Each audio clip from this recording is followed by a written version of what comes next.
भाइयों बहनों, आज भारत के संविधान के शिल्पी बाबा साहब डॉक्टर भीमराव अंबेडकर का 66वां महापरिनिर्वाण दिवस भी है। पूरा देश भारत माता के इस महान सपूत भारत रत्न बाबा साहब डॉक्टर भीमराव अंबेडकर जी को देश के प्रति उनकी सेवाओं के लिए स्मरण करते हुए अपनी विनम्र श्रद्धांजलि अर्पित कर रहा है। बाबा साहब भीमराव अंबेडकर ने अपने जीवन में कहा था कि संविधान में मेरा आदर्श है स्वतंत्रता, समानता और बंधुत्व। भारत के संविधान के उद्घोषक बने हैं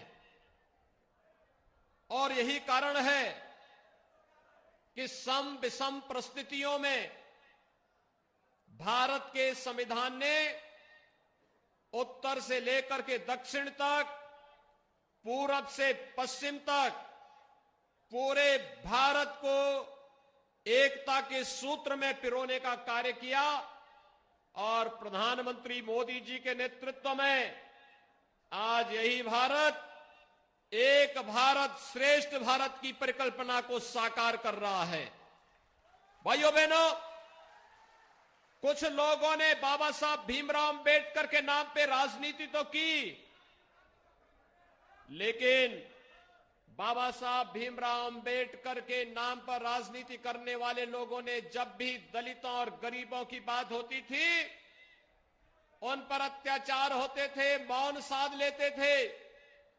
याद करिए, जब समाजवादी पार्टी की सरकार के समय रामपुर में उस समय के समाजवादी पार्टी के नेता और मंत्री आजम खां के द्वारा वहां के दलितों को प्रताड़ित किया जा रहा था, उजाड़ा जा रहा था, तब कांग्रेस मौन थी, सपा अत्याचार करा रही थी, बसपा भी मौन थी।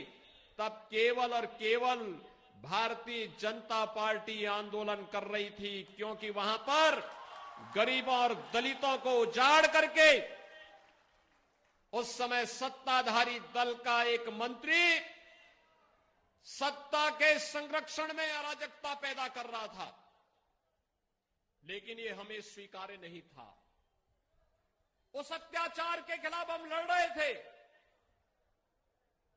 और यही नहीं, समाजवादी पार्टी की सरकार के समय तो अराजकता ही उसका पर्याय हो गया था। देश के अंदर एक नारा चल पड़ा था, जिस गाड़ी में सपा का झंडा समझो होगा कोई जाना पहचाना गुंडा। यानी ये नारा ही चल गया था, लोग ये मान लिए थे। लेकिन इस गुंडागिर्दी की कमर तोड़ने का कार्य अगर किसी ने किया है तो हमारी सरकार ने प्रदेश के अंदर 2017 के बाद आने के बाद किया, क्योंकि ये लोग सत्ता में आकर के जिस प्रकार की तबाही मचाए थे, गरीबों की जमीनों पर, दलितों की जमीनों पर, व्यापारियों के प्रतिष्ठानों पर कब्जा करके जिस प्रकार की अराजकता इन्होंने पैदा की थी, ये किसी से छुपा हुआ नहीं। और आजमगढ़ तो इससे अपने आप को कैसे वंचित रख सकता है? आजमगढ़ तो इसका सबसे बड़ा भुक्तभोगी था।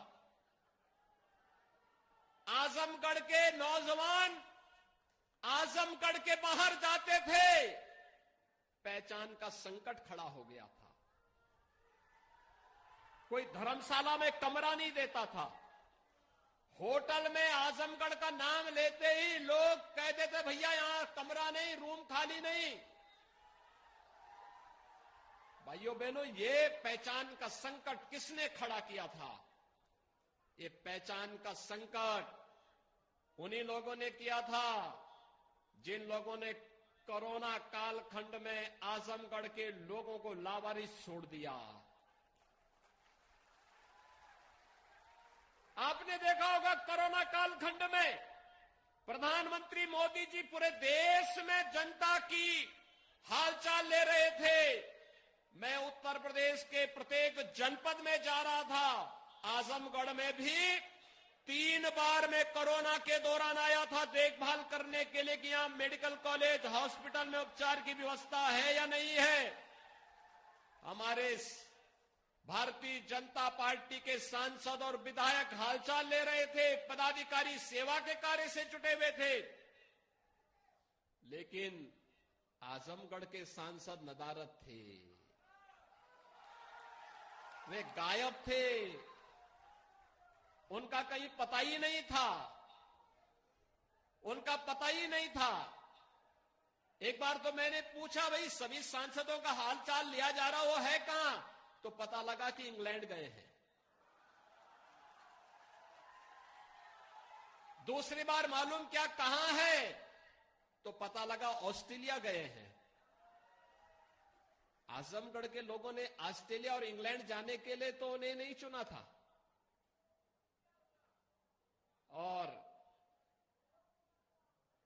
जब वैक्सीन आया तो जिस वैक्सीन के कारण हर व्यक्ति को सुरक्षा का एक कवच मिला, जिस वैक्सीन ने देश के अंदर अब तक 11 करोड़ लोगों को सुरक्षा का कवच, 111 करोड़ लोगों को सुरक्षा, 125 करोड़ लोगों को जो वैक्सीन अब तक सुरक्षा कवच दे रहा है, अकेले उत्तर प्रदेश में 17 करोड़ लोगों को हम सुरक्षा का कवच दे रहे हैं। वह वैक्सीन, उन्होंने उसका विरोध किया था, कहा था कि ये वैक्सीन तो मोदी वैक्सीन है, ये वैक्सीन बीजेपी की वैक्सीन है। आप में से कितने लोगों ने वैक्सीन लगाया है? ये मोदी वैक्सीन आपने भी लगाया है ना? ये भाजपा का वैक्सीन भी आपने लगाया है ना? तो उनसे भी पूछो कि अब्बा जान भी लगा चुके हैं, अब तो लगा ही लो।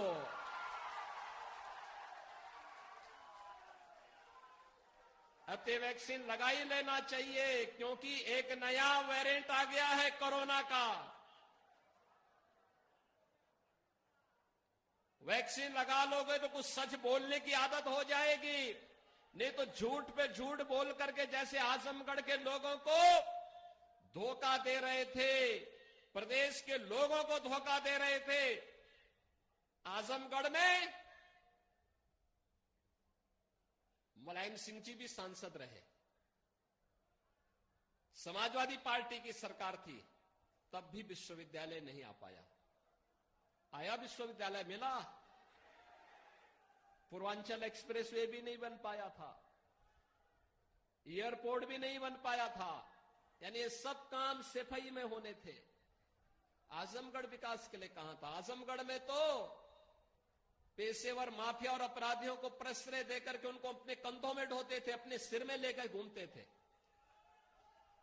उस पाप के घड़े को लेकर घूमते थे। अपराधी, पेशेवर अपराधी और माफियाओं को अपने सिर में लेकर के ढूंढते थे, घूमते थे। और पहचान का संकट आजमगढ़ के नौजवानों के सामने, आजमगढ़ के सामान्य नागरिकों के सामने आता था। भाइयों बहनों, याद करिए, इसी आजमगढ़ को पूर्वांचल एक्सप्रेसवे भी हमने दी और गोरखपुर लिंक एक्सप्रेसवे भी आजमगढ़ होते हुए गोरखपुर की तरफ जा रहा है। ये 4 लेन की कनेक्टिविटी दोहरी घाट से होते हुए, जौनपुर होते हुए प्रयागराज के लिए भी 4 लेन और वाराणसी के लिए भी 4 लेन की कनेक्टिविटी भारतीय जनता पार्टी की सरकार ने दिया है। आजमगढ़ में महान हिंदू सम्राट 11वीं सदी में जिन्होंने एक विदेशी आक्रांता को पूरी तरह रौंदने का कार्य किया था, सालार मसूद गाजी को महाराज सुहेल देव के नाम पर एक राज्य विश्वविद्यालय बनाने का कार्य भी हमारी सरकार कर रही है। इसी नए सत्र में वहां पर हम लोग क्लासेस प्रारंभ करेंगे और आजमगढ़ को देश के अंदर अलग अलग जगहों से वायु सेवा से जोड़ने के लिए भी एयरपोर्ट के निर्माण के कार्य को भी हमारी सरकार ने तैयार कर लिया है।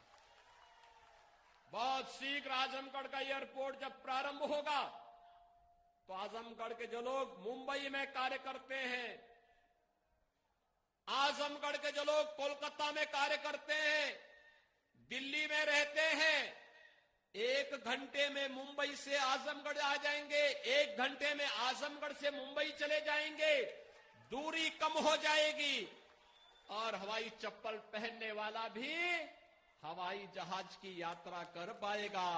ये सपना भी साकार किया है तो भारतीय जनता पार्टी की सरकारों ने किया है, सपा तो नहीं कर पाई। भाइयों बहनों, समाजवादी पार्टी तो नहीं की इसमें से कोई भी काम, क्योंकि कार्य के लिए फुर्सत ही नहीं था। उनके लिए लगता था कि अपने कुनबे का, अपने परिवार का विकास कर लेंगे तो यही प्रदेश है, और हमारे लिए जब प्रदेश का विकास कर लेंगे तो वही हमारे लिए परिवार है। यही अंतर है। याद करिए भाइयों बहनों, ये लोग मौन रहते थे तब जब इस आजमगढ़ में, याद करिए, समाजवादी पार्टी की सरकार थी और सिवली नेशनल कॉलेज में अजीत राय की हत्या हुई थी। 2 महीने तक एफआईआर तक लॉन्च नहीं हो पाई थी, और तब मैं गोरखपुर का सांसद था। तब सांसद के रूप में मैं यहां आया था एफआईआर दर्ज करवाने के लिए।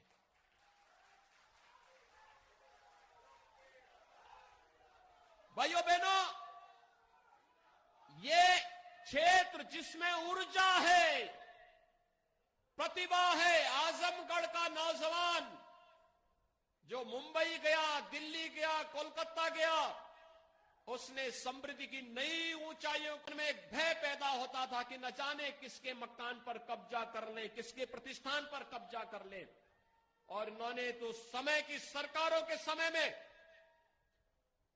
उस समय इन्होंने जो कुछ संपत्ति अर्जित की थी, उस संपत्ति को वापस लेने का कार्य हमारी सरकार कर रही है। 1900 करोड़ रुपए की संपत्ति हमने जब्त कर ली है।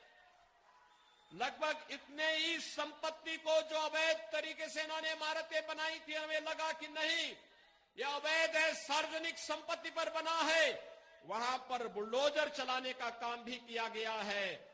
और आज जब बुलडोजर चलता है तो भाइयों बहनों, सबसे ज्यादा पीड़ा होती है समाजवादी पार्टी को और कांग्रेस को। इन्हीं को ज्यादा पीड़ा होती है। सपा हो, बसपा हो, कांग्रेस हो, इनको गरीबों से, गांव से, महिलाओं से, युवाओं से कोई लेना देना नहीं। जब भी इनको अवसर मिलता है, इनको अवसर मिला, इन्होंने अत्याचार किया, शोषण किया, अराजकता फैलाई। अगर इनको सत्ता में रहने का अवसर मिला, इन्होंने कुछ कार्य किया होता तो गरीब के पास मकान का अभाव नहीं होता। आपने देखा होगा जब प्रधानमंत्री के रूप में मोदी जी आए, कांग्रेस क्या कर रही थी 55 वर्षों तक। सपा बसपा बिना मांगे ही 10 वर्षों तक कांग्रेस नेतृत्व की यूपीए सरकार को समर्थन दे रही थी। क्यों नहीं तब गरीबों के मकान बन गए? तब क्यों नहीं गरीबों के घर में विद्युत का कनेक्शन मिल गया? गांव गांव में बिजली क्यों नहीं आ पाई? हर गरीब को शौचालय क्यों नहीं मिल पाया? हर गरीब को रसोई गैस का कनेक्शन क्यों नहीं मिल पाया? और कोरोना के दौरान भाइयों बहनों, हर गरीब को फ्री में राशन क्यों नहीं मिल पाया? सरकार तो 2020 में भी 8 महीने तक और 2021 में मई से लेकर के और भाइयों बहनों होली तक, यानी 2021 के 22 के होली तक फ्री में राशन सबको मिलेगा। एक नहीं, 2-2 बार मिलेगा। हर महीने 2 बार राशन, 15 करोड़ लोग उत्तर प्रदेश के अंदर लाभान्वित होंगे। और हमने तय किया है दिसंबर में भी, जनवरी में भी, फरवरी में भी, मार्च में भी अंत्योदय कार्ड धारक को 35 किलो खाद्यान्न, 1 किलो दाल, 1 किलो खाद्य तेल, 1 किलो चीनी और 1 किलो नमक प्रदेश सरकार उपलब्ध कराएगी। और हर कार्ड धारक को प्रति यूनिट 5 किलो खाद्यान्न भारत सरकार भी उपलब्ध करवाएगी।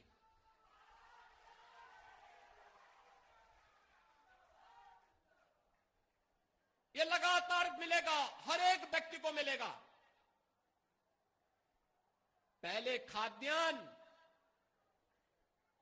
विपक्षी दलों के नेता खा जाते थे, गरीब को तो कुछ मिलता ही नहीं था, गरीब देखता रह जाता था।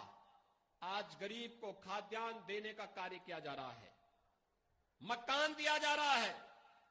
अगर मैं आपके इसी जनपद में देखूं, भाइयों बहनों, अकेले